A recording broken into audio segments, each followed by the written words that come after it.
Hey, good evening to the ladies, to the gentlemen, to the boys, to the girls. Welcome back to my football channel, DLG Reppin. So, this is my evening edition. I would have started a bit earlier, but you know what they say, better late than never. That's what they say, the old work phrase, should I call that? Yeah, I had to watch a program earlier, the Windrush program, basically on a guy called Anthony, who was wrongfully detained and put in the detention centre because they thought he was due. They thought he was an illegal immigrant who had not come to the country legally. But hold on, he was working for over 50 years in this country, and fought long and hard to get his passport and have his stay as a British citizen. But anyway, taking it off football a bit, I just thought I'd say what I needed to say on why I didn't do an earlier evening edition, and there you are. So allow me to start with the football context, yeah. And Manchester City have expressed their interest with Chelsea for Ben Chilwell. So the Chilwell, who recently signed a long-term deal, and he's still got 4 years left of it. And both Man City and Chelsea are looking for his signature this summer. Well, Leicester will not be bullied into selling Chilwell on the cheap, and they have said publicly that they are not in a rush to sell their best players. They are not in a rush to sell Chilwell, that is, However, they're looking to get 80 million if they were to sell, or if Chilwell said that he would like to challenge himself at a bigger club. With obviously the respect and much respect for Leicester City Football Club. However, I think he's happy, he's settled in Leicester, and he would like to stay on. And why not? Because there's some fantastic times coming in the way of the King Power Stadium. Can't say the same thing with my team from the Emirates Stadium, but there you go. So, Leicester fans, if offered 80 million for Ben Chilwell, do you take the money, or do you tell Chelsea and Man City to do one? I mean, it's entirely up to you guys. I think Leicester City fans, I think you can be happy that you're going to keep the left back for longer than you want, and I don't expect him to go anywhere anytime soon. If you want to drop your comments on that, Leicester fans here, then leave your thoughts in the comment section below. And while you're doing that, and football fans around the world, smash the thumbs up like button, give me some thumbs ups, and do drive the subscription button for me, smash that subscribe button for me as well, Viewers, new viewers, old viewers who have yet to subscribe, don't be shy, subscribe to my channel, and I'd really appreciate the love and support on that. So moving on to other news, a footballer who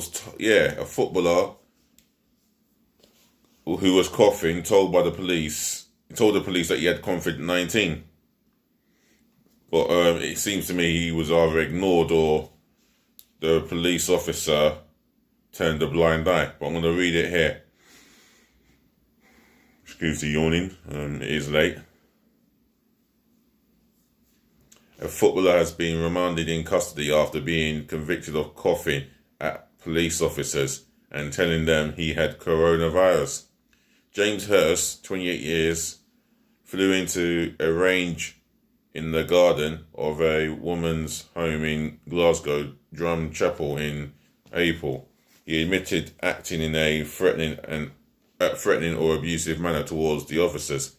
A court heard the ex-West Ham, the ex-West Brom and Wrexham defender, initially contacted the police, claiming to be the victim of a domestic abuse. So he's claiming to be he's claiming to be the victim of a domestic abuse. I can't even talk properly tonight. Not because I'm tired, it's because my tongue's twisted. But yeah, he also said to the police officers that he's got the COVID-19. Well, if that be the case, if the police couldn't phone an ambulance for him, why couldn't he phone an ambulance? All he had to do is dial 999 and tell them exactly where they are. Prat. He's got to use his damn brain. You know, what's the police going to do? They're only there for criminality and domestic matters within the law. And he's telling the police officers he's got COVID-19. For all I know, as I wasn't there, he could have been drunk and just acting up the div. But there you go. I mean, he did a coughing. It says in the title, the coughing footballer told police, "I've got COVID." Should have or unless the police should have had a police doctor on hand just to help him out. But we'll never know. So, moving on in other news, the Football Association are in talks to extend the summer transfer window from August to October. I mean, wow, that would be a new one for me and for millions of football fans up and down the country and up and down the planet. Then again, around Europe as well, we have to get the Italian FA, the French FA, Dutch FA, etc., etc., all to agree with this because of this COVID-19. So, well, that's 3 months. No, hang on. No, that's 2 months of transfer speculations and negotiations and agreeing personal terms. You know, so anyone that wants to get back to me on this, do you feel that it'll be the right thing to do by having a transfer window from August to October? If you agree or not, then just drop it in the comment section below, yeah? I mean, that's going to be an interesting one. I mean, because over here in England, as you well know, the Premier League starts on the 17th and ends around the end of July. You know, teams are still to play remaining 10 games. Some remain 9 games, so it's a case of you know, getting them games out the way. But the ones with 10 games, they're the obvious ones that have got games in hand.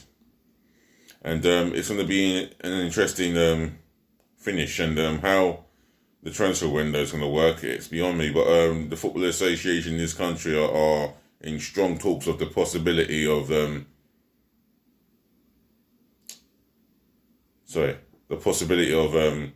transfer window starting in August but ending in October. Oh, I'd like to see the end. I'd like to see that, you know. Just drop your comments below and do drive the thumbs up like button, and remember to hit the subscribe button, yeah? Left, right and centre. Smash it hard and passionately for me, that subscribe button, because that's all I need. Like I said, I've got 35 subscribers, hoping by tomorrow at least give me one. Someone's out there listening, so yeah, just tap that subscribe button for me, please, yeah? And another 965 subscribers waiting for me. Well, you know what to do, yeah? Keep tuning in, keep listening, and I'll bring you as much football context as possible. I mean, well, then again, in them 2 months, how many players are going to be worth the value? Not many players are going to be worth the value that they are worth.